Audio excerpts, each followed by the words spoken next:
Good afternoon. Excuse me.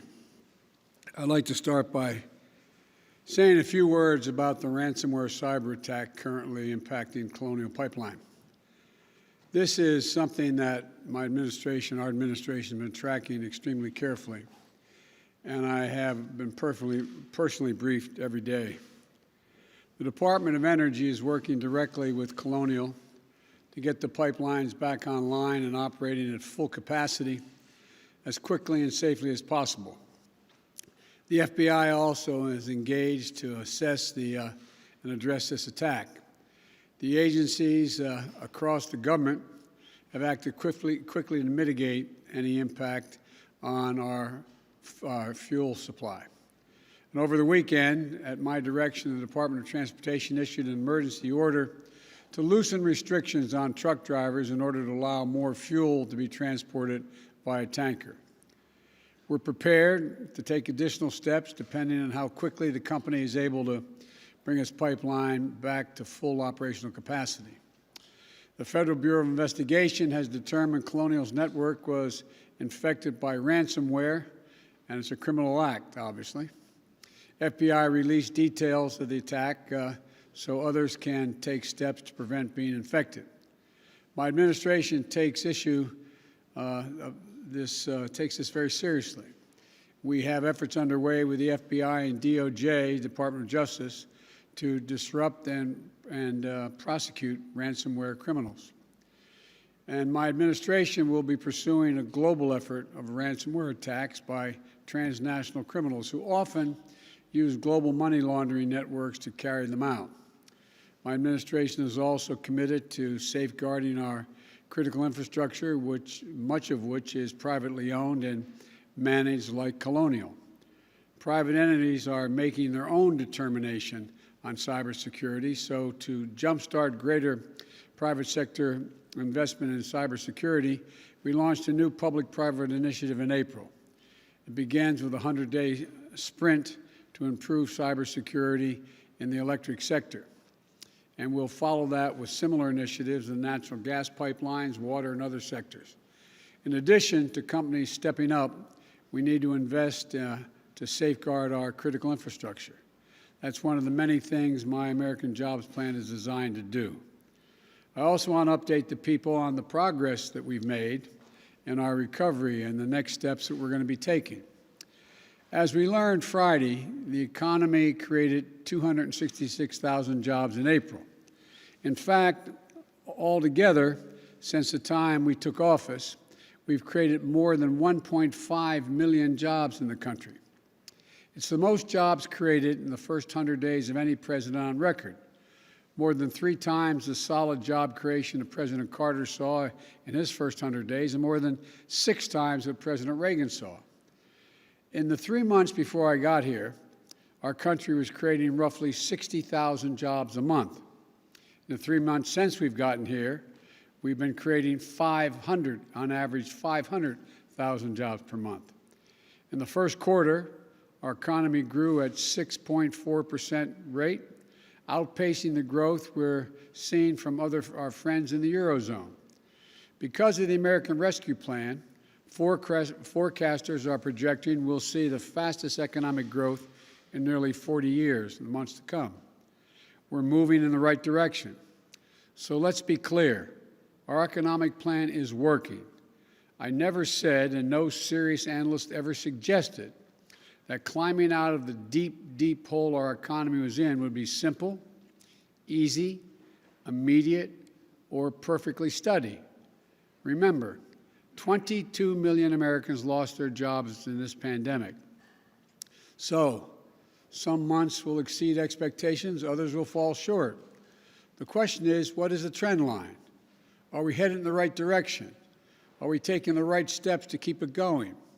And the answer clearly is yes. I also want to offer a bit more detail on the month's jobs numbers in particular. These monthly reports are a snapshot, as you all know. They take 1 week, a moment in time. Since this snapshot was taken around the week of April the 12th, since then, COVID-19 counts are down by more than 40% since then. And vaccination rates among working-age Americans has roughly doubled since then. This survey was taken before every adult was eligible to be vaccinated. So back then, 18% of working-age adults were fully vaccinated. Today, if it were taken, 34% are fully vaccinated. No wonder things in America feel better today than they did back when the survey was taken. With that context, here are the steps we're going to be taking to maintain our progress. First, today we're opening a portal for state and local governments to apply for the first funds from the American Rescue Plan. Because states and local governments have to balance their budgets, a lot of them had to lay off employees when the economy, state employees and local employees, when the economy slowed and tax revenues fell. We're talking about 1.3 million state and local employees out of work. Now, the money we're going to be distributing now, is going to make it possible for an awful lot of educators, first responders, sanitation workers to go back to work. Second, this is a year-long program. Second, we're delivering assistance to tens of thousands of restaurants and bars across the country. Today, we're sending out the first relief checks to 16,000 hard-hit restaurants with help for many more to follow. A lot more people are going to be employed. Third, the employers bring back laid-off workers. To help them do that, we're going to remind them that there is some programs they can take advantage of. For example, employers can hire back their laid-off workers part-time without those workers having to give up all their unemployment benefits. Here's another example. In the American Rescue Plan, we expanded a tax incentive called Employee Retention Tax Credit. This can provide a recovering small or medium-sized business a direct credit for each worker they keep on or a job that they rehire.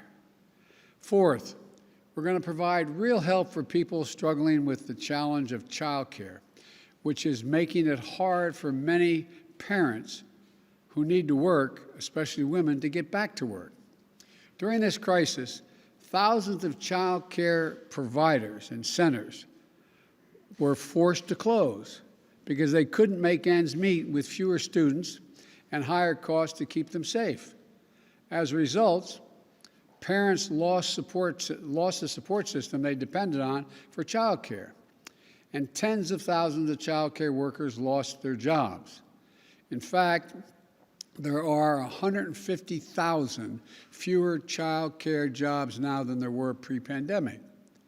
The American Rescue Plan has already allocated funds to states to address the immediate challenge to our economy and of too few child care operations. This is the largest investment in child care since World War II. Today, my administration is releasing guidance to states to help get the funds they need out the door as quickly as possible to allow dramatic expansion and availability of child care in this country. With these funds, states can help hundreds of thousands of providers reopen and stay open and provide safe and healthy learning environments for more than 5 million children. These funds will also allow states to provide over 800,000 families with subsidies to pay for child care. Simply put, it's going to help working parents get back to work. This one-time investment is a real answer to a real problem our economy is facing right now. Well, look, fifth thing we're going to do, we're going to make it clear that anyone collecting unemployment who is offered a suitable job must take the job or lose their unemployment benefits. There are a few COVID-19 related exceptions so that people aren't forced to choose between their basic safety and a paycheck. But otherwise, that's the law. I know there's been a lot of discussion since Friday's report, that people are being paid to stay home rather than go to work. Well, we don't see much evidence of that. That is a major factor. We don't see that, look, it's easy to say, the line has been, because of the generous unemployment benefits, that it's a major factor in labor shortages. Americans want to work. Americans want to work. As my dad used to say, a job's about a lot more than a paycheck. It's about your dignity, your place in the community, being able to look your kid in the eye and say everything's going to be okay. I think the people who claim Americans won't work, even if they find a good and fair opportunity, underestimate the American people. So we'll insist that the law is followed with respect to benefits, but we're not going to turn our backs on our fellow Americans. 22 million people lost their jobs in this pandemic through no fault of their own.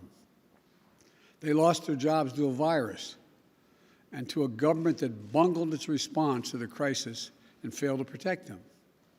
We still have 8 million fewer jobs than we did when the pandemic started. And for many of those folks, unemployment benefits are a lifeline. No one should be allowed to game the system, and we'll insist the law is followed, but let's not take our eye off the ball.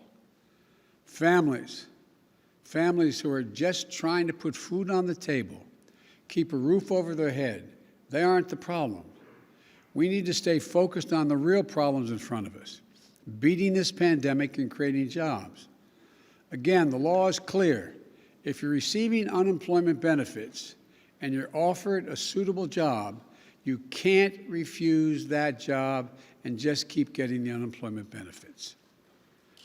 We're also working to overcome all the barriers that may be making it harder for people to get back to work. Child care, getting vaccinated, getting schools open. We're making progress in all these things. And we need others to step up and play a role as well. For example, we need employers to step up in a couple of ways. First, we need them to get help to their people and get them vaccinated. 2 weeks ago, I announced that we will provide a tax credit to employers if they give workers paid time off to get a shot and recover from the effects of the side effects, if there are any. Our economy can't achieve its full potential until we get more people vaccinated. Employers can help that. We also need to recognize that people will come back to work if they're paid a decent wage. The last Congress, before I became president, gave businesses over $1.4 trillion in COVID relief. Congress may have approved that money, but let's be clear, the money came from the American people, and it went from the American people to American businesses, many of them big businesses, to help them get through this pandemic and keep their doors open. I'm not questioning it. It was the right thing to do. But my expectation is that as our economy comes back, these companies will provide fair wages and safe work environments. And if they do, they'll find plenty of workers. And we're all going to come out of this together better than before. So we need to stay focused on creating jobs and beating this pandemic today and building back better for tomorrow. The American Rescue Plan is just that, a rescue plan. It's to get us out of the crisis and back on the track, but it's not nearly enough. That's why we need the American Jobs Plan, which is an 8-year investment, an 8-year investment strategy to make sure working people of this country get to share in the benefits of a rising economy and to put us in a position to win the competition with China and the rest of the world for the 21st century. That's the next stage. That's what we're doing right now. We're working to get that passed. I want to thank you all, and may God protect our troops. Thank you. Mr. President, if you can't protect critical infrastructure from a criminal actor, how can you possibly protect it from a state actor? We can do both, and we will. Do you think Russia is involved at all implicitly with that attack? I'm going to be meeting with President Putin, and so far there is no evidence from our intelligence people that Russia is involved, although there is evidence that the actor's ransomware is in Russia. they have some responsibility to deal with this. Thank you. Decided who will get the AstraZeneca doses, Mr. President?